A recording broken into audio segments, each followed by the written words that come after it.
Hello everybody, and welcome back to Suffolk. Unfortunately in this episode, I am in fact brutally mauled and killed by this goddamn bandit, and all my stuff is laid bare in the open rain and snow until of course it despawns because I spawned on the other end of London, and when I came back I found that it all had just despawned. So I've lost everything from coins to food to tools, the whole lot, and I have to basically try and survive on the streets with nothing to my name anymore. Hell, I didn't even have a place to stay. I've just been working all this time. But nevertheless, the work must go on and I have to build this cart maker. Now, what's really important about this cart maker is that it unlocks several buildings. Well, a few buildings down the line.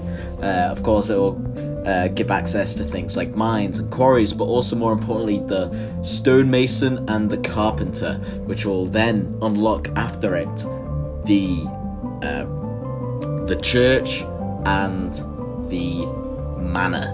And the manor is really important. If we get the manor done, we'll be able to have an icon on the map, and we'll be able to declare wars, and we'll have a line of defense as well. It's incredibly important for us. So that's why something as small as this cart maker is incredibly important for the entire economy of the village.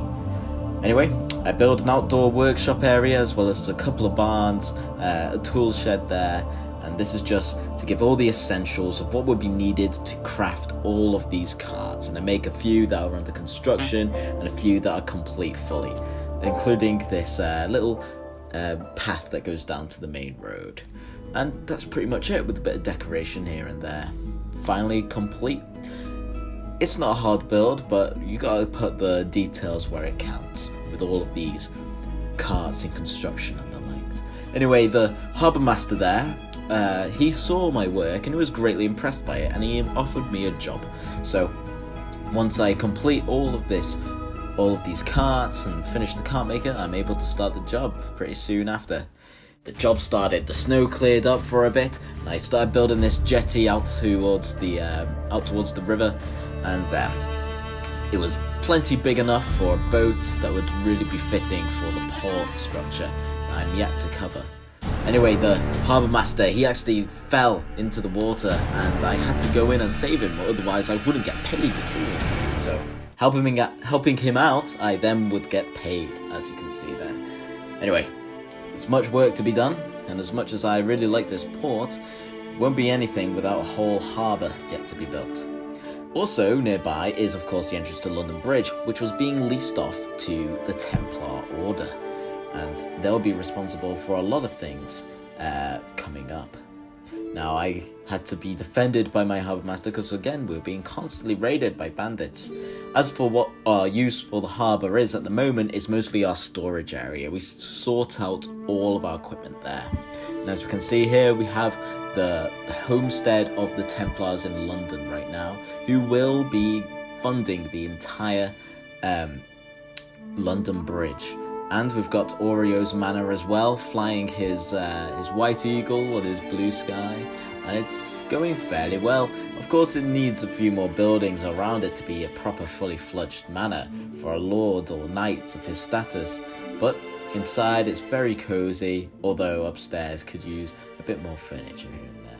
Anyway, work continued with the warehouses of the harbour, and I and Mick Tactile would start building and digging out some area. I earned enough to get a helmet and some more equipment as well, so I was back to full speed again. This job was really looking good for me, and I started building these placeholders, which would be the harbour master's house there, but closer towards the flag there, that would be the new stonemason, right next to, of course, the London Bridge entrance, which will be incredibly useful. All that stone that we can just buy there and then and go straight into building London Bridge.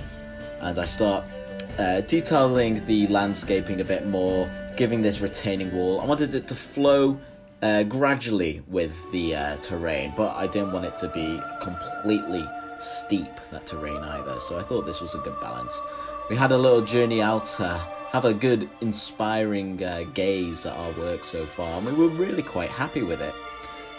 Most of the time now it's me figuring out where I want to put things, such as the placeholders. This placeholder, as you might guess already, is in fact the London Bridge, and it'll have these sort of like outcropping sections, which is where we'll build even like stone towers on it as well. We needed loads of golden limestone for it, which we did not have, and so the harbour master had a special idea. We knew one person that did have lots of this stone, and so we snuck onto the Templar grounds in order to get ourselves a really big amount of golden limestone. So we snuck inside. No one saw us yet, and I was given stacks upon stacks of all this golden limestone, and then we snuck away without anybody seeing us. And well, if they see this video, well, it was someone else. You don't see our name tags. It could have been anybody. Anyway, I build on this bridge with the limestone just to mark out that this is going to be made out of golden limestone. Please do not build it out of any other material just yet. Anyway, onto the stonemason. I wanted the roof to be made out of charred wooden blackened shingles. So that needed a lot of charcoal fuel for that, to burn all these planks into blackened wood. So I went all the way back from the charcoal burners with all this coal that I bought, and then put it straight into our automatic furnace. And then what was left was to work on the front of the store front. And I wanted to mess around with these ideas, think what would work best. I wanted it to be fairly subtle, and I came up with a good design, one that shows off the like masonry and trade using these masonry lines, and I thought that would be a great idea. The rest of the build, however, would have a base of stone, with the upper part being wood. And you can see I'm already starting to build in the chimney, the floors, putting in some rafters for the floors there. And then onto the top, that's when I start building that wooden frame structure on top. Which makes it that little bit more cozier as well, in my opinion, giving it a nice big chimney as well. And of course, as you can see, winter is really hitting us hard. In the mod state, it's actually very close to Christmas at this point, and we gotta be building these things quickly before, of course, we need to like hibernate a bit for the winter, because it's going to be very cold to be working. We need to keep ourselves warm. And as for the rest of the build, I start building some stairs and other outcrop buildings attached to the building, including this overhanging toilet as well. Now I always love adding those little details. Now onto the actual backyard, but before we get onto that, there is a messenger from Spain, and it's in fact one of the ambassadors of the King of Spain, and he's telling us that everybody is being invited to a Christmas feast. Now, I will of course send these regards to the king, but he stopped a while to gaze at our lands before leaving to speak with the rest of the lords of Christendom. Anyway, I continued with the back of the stonemason, making this sheltered workshop for carving stone, and then after that I would start building the rest of the yard, building some sheds, a tool shed there, and then a little storage barn area for piles upon piles of stone. Also, is what's pretty neat, essential for a stonemason is a little crane. This one's a little large, but if you can make it smaller, that'll be good as well. But not too small, of course. You need a crane to lift up these stones. You don't want to be using your back to it, otherwise you're going to be having a very short life, or a very long, miserable, painful life. So you don't want to be doing that. But other than that, with a few little details of stone, that's pretty much the build fully complete. And yeah, now we've got access to build a few more things, and we've got all that stone as well. Fantastic for us. Of course, London Bridge is right on the doorstep, and all this stone that we can now get soon enough will be used to build the rest of London Bridge. Now, meanwhile, in a Christmassy, snowy Spain, well, northern Spain that is, we have the city of Santander, which is coming along really nicely with this glorious, beautiful hall. Unfortunately, this hall would not be the site of the feast of Christmas. In fact, it would be in this sort of refurbished barn, but we gotta cope with what we got. Now, this is a very important event because it means all the lords and ladies of Christendom will be invited to this huge feast. So we've got the King of France here and his vassals, as well as a few others from around Western Europe coming to join and participate in this glorious feast. We even have the Bishop of Trier, the Archbishop of Trier, coming to join us as well. So pretty much everybody is here. The French, the Templars, Trier, Powys, England, of course, and it would be a very good feast. Anyway, there was one person missing though, and just trying to remember who exactly that was. Now, of all the kingdoms, who would be missing? Oh yes, that's right. It would be, of course, the King of Scots, Alexander II of Scotland.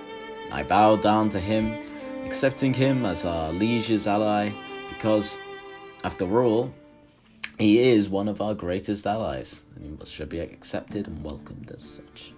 Anyway, the feast would begin. It was merry and full of drink and prayer. We have, of course, the King of Castile. We have the King of Scotland. We have the Archbishop of Trier, a Prince of Powys, the commander of the Templar Order, and of course, the French vassals. And lastly, there is me and the King, the representatives of England. I, of course, am there as a peasant. I am a levy or guardsman. I'm there just to guard the king from any troubles. Also have a few drinks here and there. However, the Archbishop of Trier, he stood up, and he had a proclamation to make, interrupting all the feasts that was happening already.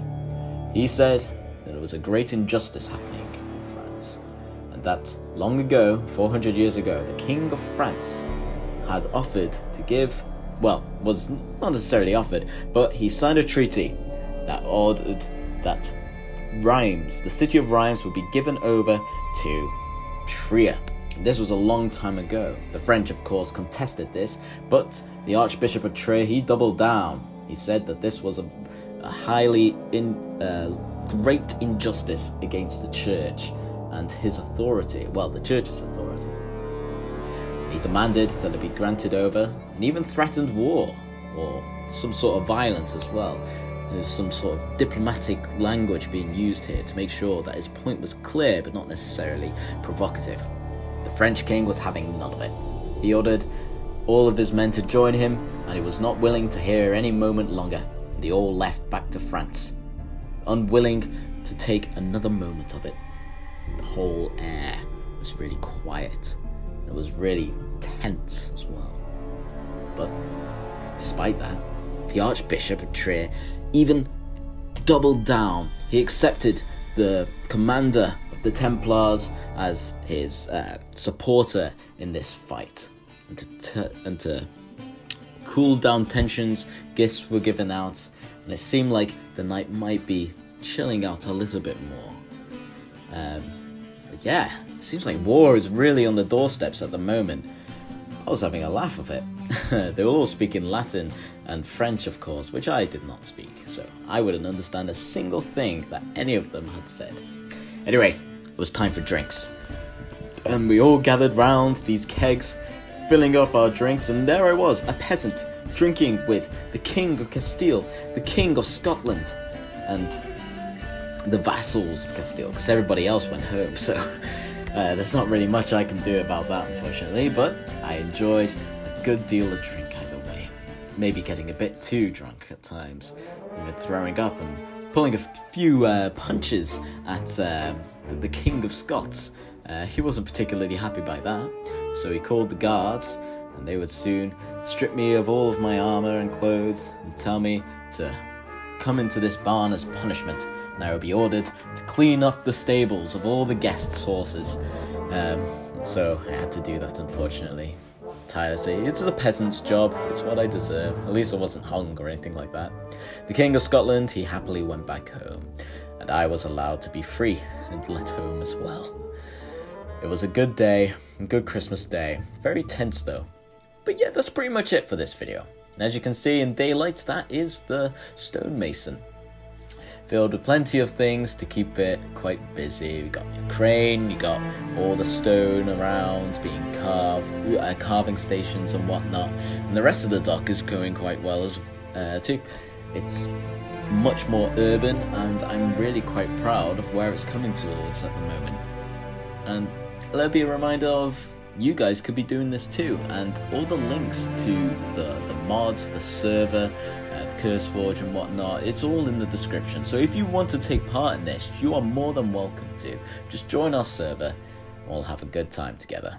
You could be building your own kingdom, declaring war on us and taking this city for your own. But anyway, thank you everybody for watching, and I'll see you in the next one. Take care.